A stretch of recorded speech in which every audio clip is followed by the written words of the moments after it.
Hoy, 12 de octubre, celebramos el Día de la Raza. No, cortá. ¿Qué pasó? Hoy es el Día del Respeto a la Diversidad. ¿Y eso cuándo cambió? Fue en el 2010 por una propuesta del INADI. ¿Y qué es el INADI?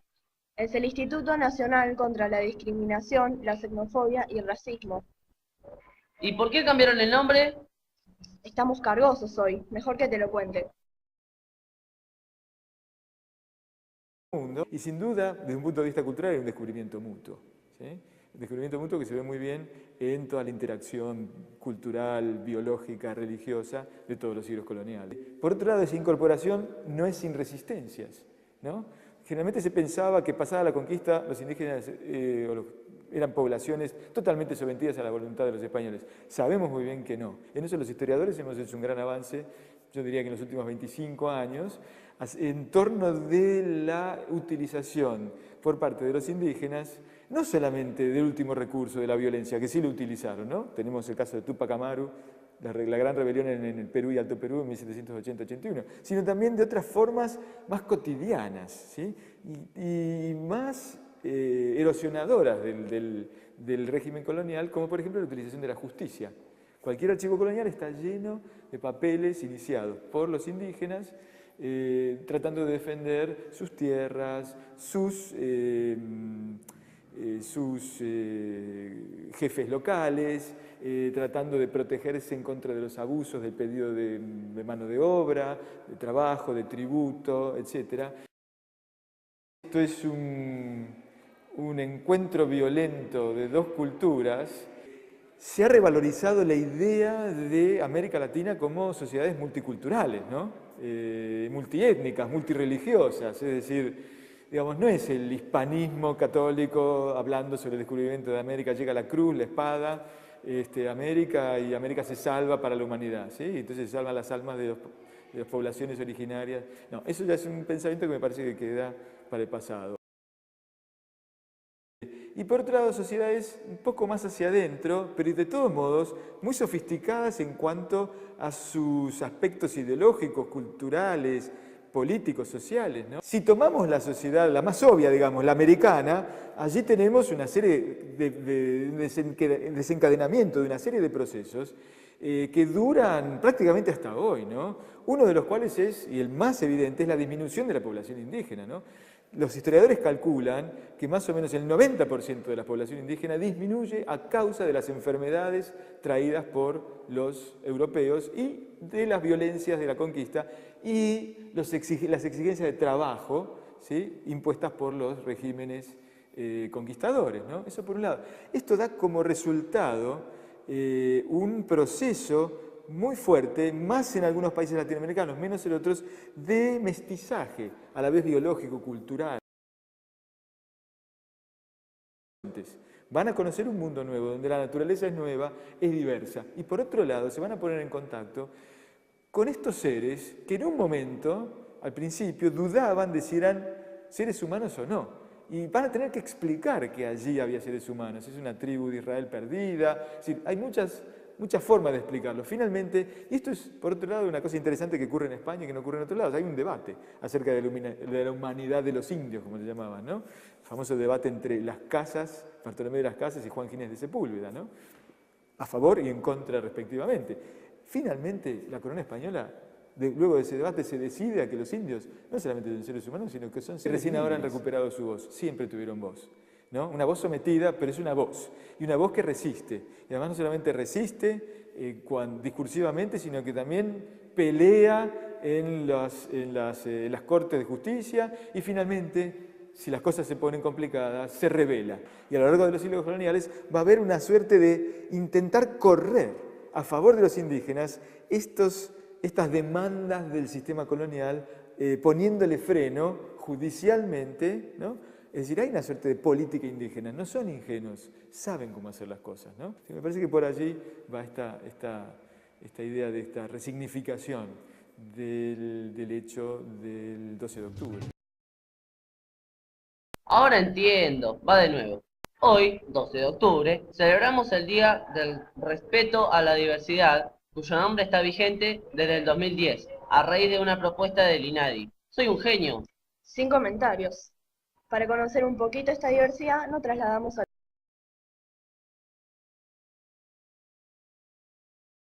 El 12 de octubre de 1492, Cristóbal Colón, un marino genovés al servicio de la corona española, arribó al continente que sería llamado más tarde América. La llegada de los europeos marcó el inicio de la formación de las actuales sociedades americanas y por eso la fecha es recordada en todos los países del continente. A partir de los viajes de Colón comenzaron las exploraciones en la región y pronto empezó su conquista a través de la fuerza. Primero fueron las islas del Mar Caribe y unos años más tarde los españoles lograron vencer a dos grandes imperios, el de los aztecas en el actual territorio de México y el de los incas en Perú. Lo consiguieron aprovechando la sorpresa que generó su llegada, usando a su favor los conflictos entre los indígenas, en particular el resentimiento de los pueblos oprimidos por los aztecas y los incas, y en algunos lugares por un fenómeno inesperado. Los europeos trajeron enfermedades que causaron miles de bajas entre poblaciones que no tenían anticuerpos contra ellas. Con esas conquistas, los españoles obtuvieron mucho oro y dominaron a vastas poblaciones, a las que hicieron trabajar para ellos. Avanzaron buscando lo mismo hacia otros territorios americanos y así se internaron en lo que hoy es Argentina. En esas tierras existía una enorme diversidad de pueblos, como los pehuenches, tehuelches y onas en la Patagonia, los querandíes y pampas en la región pampeana, los guaraníes, chanatimbúes y guaycurúes en el litoral y el Chaco, los lules y tonocotés en la Mesopotamia santiagueña, los comechingones en las sierras cordobesas y los huarpes en Cuyo. En la zona que hoy es el noroeste argentino había mayor densidad de población. En la puna habitaban los casabindos y los cochinotas, mientras que en las quebradas y las sierras que van desde Jujuy hasta La Rioja vivían los huamahuacas, los tilcaras y los ocloyas en la parte norte y distintos grupos diaguitas del lado sur, entre ellos los calchaquíes, amaichas, hualfines, belenes y quilmes. Se trataba de sociedades que, desde fines del siglo XV, habían sufrido el dominio inca. Los españoles fundaron varias ciudades en el Tucumán, pero un levantamiento indígena en 1562 las destruyó todas, con excepción de Santiago del Estero, que fue sitiada. El levantamiento fue sofocado y en las décadas de 1570 y 1580 los españoles fundaron otras ciudades y consolidaron su poder sobre el litoral y el Tucumán. Sin embargo, allí la resistencia indígena se mantuvo durante mucho tiempo, en particular en los valles calchaquíes. La resistencia nativa en los valles calchaquíes fue muy prolongada, ya que durante 130 años se resistieron al avance de la conquista y la colonización española, ¿sí? Las autoridades españolas decidieron desnaturalizar a las poblaciones rebeldes. Desnaturalizar significa sacarlos de su natural, de su lugar de origen, y trasladarlos cerca de las ciudades de los españoles, donde podían controlarlos mejor y podían lograr que ellos trabajaran, ¿sí?, para las ciudades y para los pobladores. Entre las muchas desnaturalizaciones que hubo, la más tremenda fue la de los quilmes, justamente, ¿no? Los quilmes fueron desnaturalizados en 1664, después de un asedio a la ciudad que duró más de 3 meses. El proceso de traslado de los quilmes desde su pueblo natal en Tucumán hasta Buenos Aires fue muy penoso. En primer lugar, porque los repartieron por familias y esas familias fueron trasladadas a lugares muy distantes como Catamarca, La Rioja, Tucumán, Córdoba.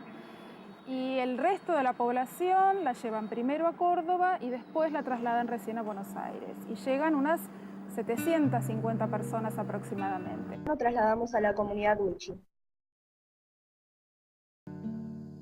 No me toja, tojaje no me toja, no me 12 de octubre, ¿caché? 12 de octubre, ¿no? Octubre. Nati tu chislaje, tojmak mes, escuela, octubre. Octubre. Es muy difícil de pertenecer a una cultura, una una cultura minoritaria, ¿no? Es muy difícil eso. Es muy difícil ser wichí ir a una ciudad. Es muy difícil ser wichí ir a un almacén. Es muy difícil ser wichí ir a un hospital. Suele toscani un toja un nata, ache un nata, wito yo un nata toije. Inespe un nata es inespe to wichí ñoj tosamil, ¿no? Genue atana magwante hatsu mag inespe ante wichí ñoj to hopi tosamil to wichí no que wichí ñoj ta hijos nata. Hoy todo el pese ante, mato juego ante ma tostilo nen todo el pese, ¿no? Suele los nen ante uchivas, ¿no? Uchivas hoy todo el pese suele ne hota jama y sui el cajo natu uchi, y sui el cajo natu uchi, el ma uchi chuya uchi tachao y samil. Españoles, ¿no? Territorio bajo dominio español se fue formando una nueva sociedad, la sociedad colonial, con los españoles y sus descendientes, los indígenas sometidos, los mestizos que surgieron de la mezcla entre ellos y otros grupos, como los esclavos de origen africano. El territorio se organizó administrativamente en dos gobernaciones, la del Tucumán y la del Río de la Plata. Si vos hablas con ellos te van a decir, para nosotros es un día de luto, el 12 de octubre no existe. Como no existe muchas veces el hecho de cantar Aurora o de izar la bandera, para muchos aborígenes eso no representa nada. El wichí y el criollo, ¿qué parecido tienen? ¿Saben qué parecido tenemos nosotros? Los wichí y los criollos. Por ejemplo, ¿cuántas piernas tengo yo? Son dos. ¿Y ustedes? Son dos. ¿No? ¿Cuántos brazos tengo yo? Tengo dos brazos. ¿Y ustedes? Tienen dos brazos también. O sea, lo parecido que tenemos nosotros, ¿no? Entre el wichí, entre el criollo, entre los flancos, entre los toba, entre los mocovíes. Todos somos. ¿Qué somos nosotros? Aparte de ser wichí, de ser criollo, de ser blanco, de ser toba, de ser mocoví. En 776, las gobernaciones que ocupaban el actual territorio argentino dejaron de pertenecer al Virreinato del Perú y fueron incorporadas al nuevo Virreinato del Río de la Plata. En 1810 comenzó en la región la revolución que puso fin al dominio español. A pesar de que algunos de los revolucionarios, como Mariano Moreno, favorecían la inclusión de los indígenas, la mayor parte de los dirigentes de esos años y del resto del siglo XIX no compartía esa mirada. De hecho, la construcción de Argentina se hizo oponiéndose a dos de sus raíces, la herencia española y la herencia indígena. La primera se suponía atrasada e inmóvil, a diferencia del ejemplo que las élites rioplatenses encontraban en Francia y en Inglaterra. La herencia de los indígenas sometidos no fue pensada como parte de la nueva comunidad nacional, mientras que los indígenas no sometidos del sur y del Chaco fueron considerados salvajes a los que había que eliminar. Si bien hubo algunas pocas figuras que propusieron integrar a esos grupos, se impuso la mirada bélica. En 1879, el Ejército Nacional reunió la suficiente fuerza como para lanzar una campaña contra los indígenas del sur, a los que derrotó en la llamada Conquista del Desierto. Los grupos vencidos fueron desarraigados y separados, lo que llevó a una importante disminución de la población indígena. Algo similar ocurrió en 1884, cuando el ejército incorporó a la fuerza el territorio del Chaco a la Argentina.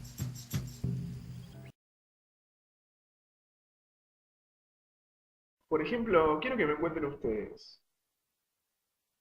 Cuando eran niños, cuando iban a la escuela, ¿tenían algún conocimiento previo de sus casas? ¿Y que no pertenecían a la escuela? El maestro desconoce lo que uno puede saber de la casa, y tampoco nos pregunta. No hay una interacción entre el alumno y el maestro. Y muchas veces queremos hablar y participar, pero no podemos porque es diferente de lo que hagamos en nuestra casa. Tampoco nos preguntan. Nos enseñan la otra parte de la historia que a ellos les conviene que escuchemos. Nada más hablan de una historia, de una conquista que no conquistaron los españoles. ¿Por qué no hablan de las escuelas de esa matanza que hubo con los indígenas? Es un dolor muy grande para nosotros porque recién nos damos cuenta que murieron muchos indígenas. Creo que cuando llegue el 12 de octubre no tenemos que festejar, sino quedarnos en nuestras casas. Ese es mi pensamiento. Un niño wichi que va a la escuela, si no sabe hablar el castellano, el maestro no le enseña. Al contrario, se ríe y se burla. Pero si fuera la inversa, es decir, un maestro wichi estuviera en un grado de alumnos blancos y les exigiera que escribieran el wichi, ¿qué pasaría? Sin embargo, nosotros escribimos el wichi y si necesitamos, también el castellano. Esa es la diferencia que hay entre nosotros.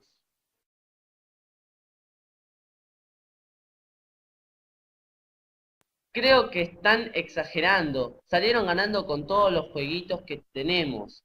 Las compus, los celulares. No entendés nada. Sus valores son distintos, sus creencias son distintas. Ellos buscan una armonía, un equilibrio, respeto a sus mayores y a sus costumbres. Pero yo juego y me siento con una armonía bárbara. Salvo mi mamá, que no piensa lo mismo. Pero me hago el que no la escucho y listo. No entendés nada. Imagínate.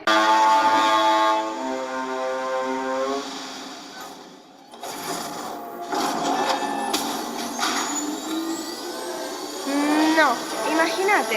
Después de unos años tenés que hablar el idioma alienígena, escribir alienígena, valorar a tus dioses, olvidarte de los tuyos, pero sobre todo quitándote hasta el lugar en donde vivís. No, qué feo mundo. Yo no quiero eso para mi vida, no. Yo no quiero estar acá, yo me voy.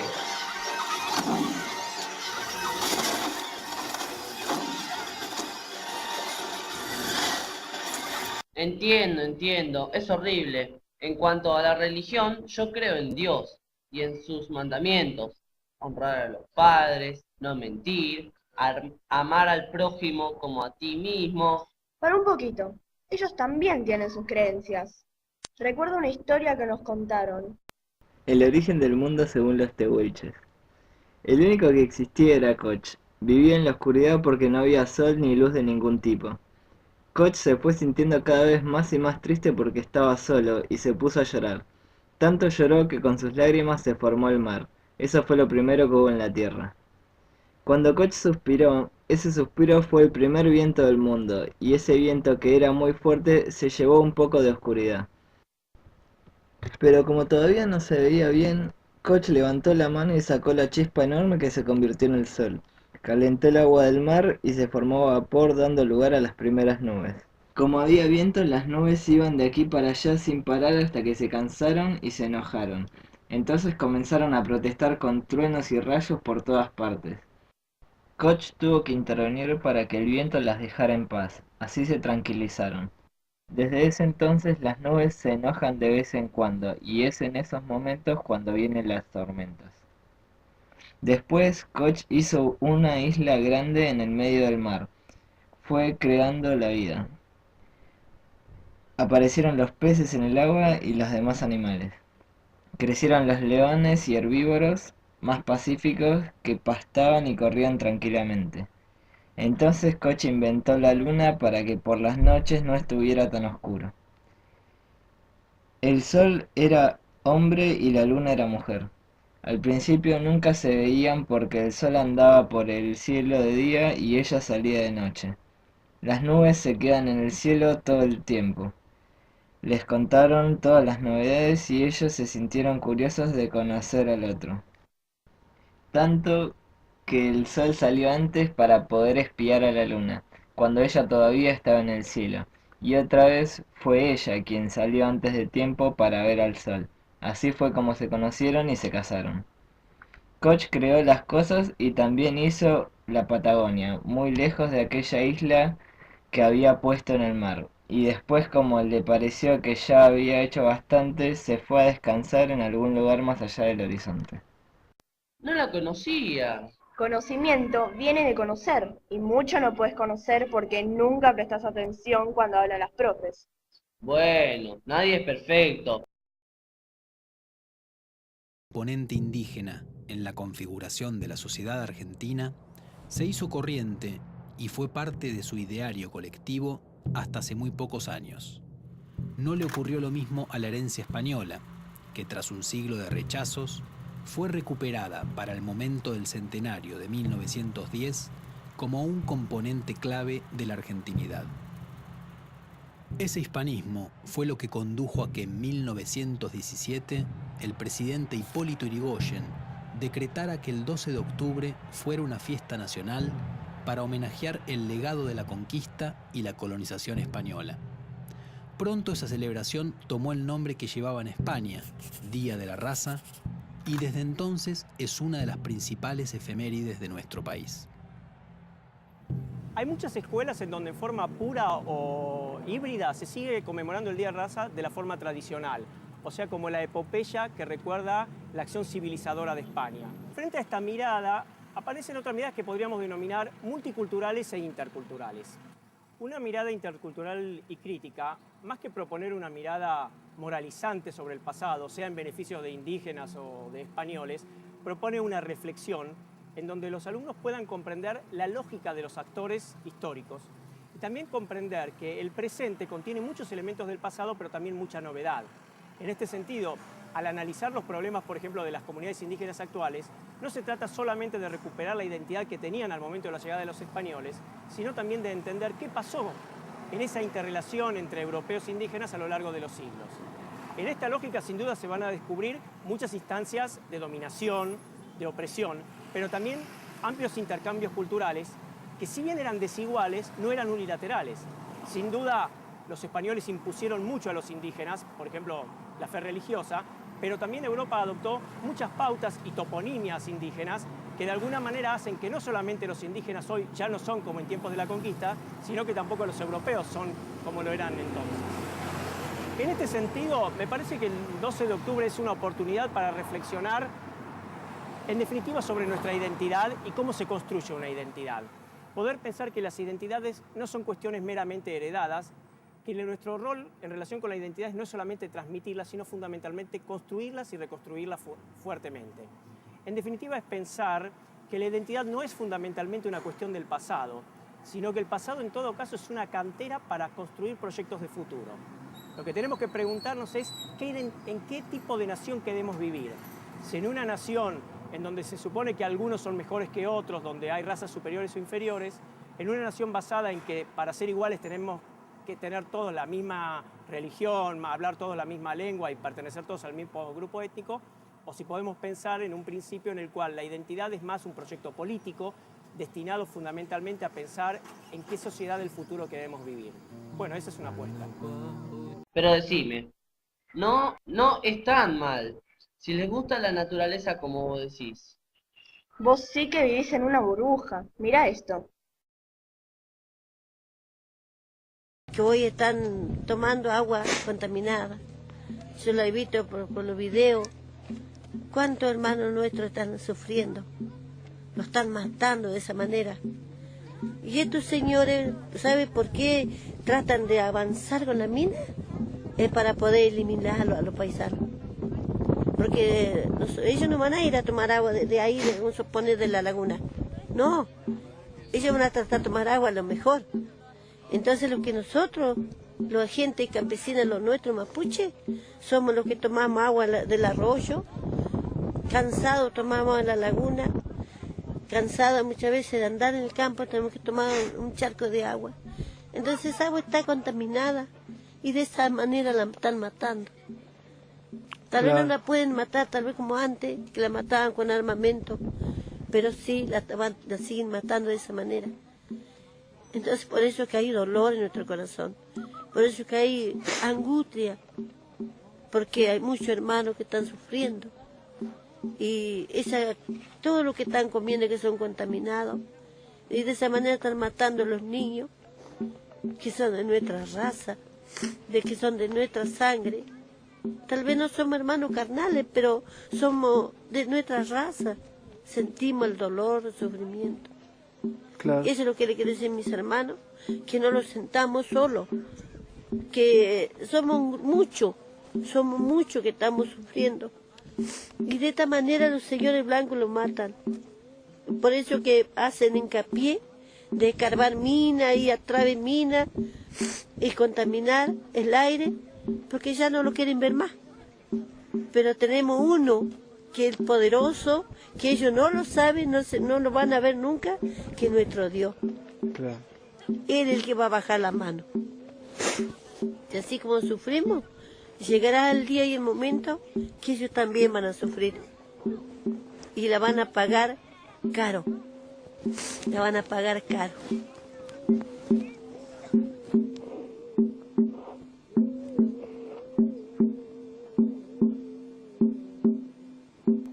Creo que tenemos que pasar la canción programada y después me voy porque mi mamá me pidió que la ayude y no sé, pero hoy quiero ayudarla.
despojaron sin ninguna razón, sometiendo a mi raza en el nombre de Dios.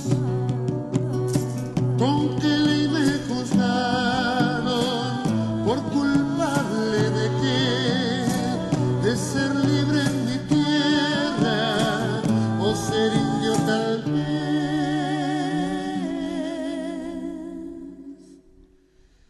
¿Qué conquista festejan que no puedo entender?